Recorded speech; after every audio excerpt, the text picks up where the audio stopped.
هي كده ولسه نيه، هي ما استوتش، اه هي ما استوتش. بس بصي الصوص بتاعها عامل ازاي. انا في ناس تطلب مني الصوص ده مخصوص.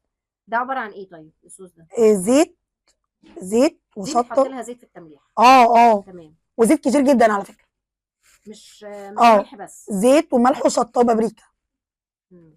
عشان ما اكترش الشطه تبقى حاميه على الناس، فبضطر ان انا احط بابريكا. او على حسب الطلب، يقول لك شطه زياده او اه شطه قليله. بصي قولي لي سر يعني حب الاسماعيليه في السمك الصغير، سواء بقى مشوي او كله مملح. كله بيحب، مش عارفه يعني، حتى احنا بنحب السمك الصغير. يعني الاسماعيليه دايما بالذات، يمكن بره اسماعيليه يقول لك ده صغيره بس هو جدا ما بتاكلش. اه.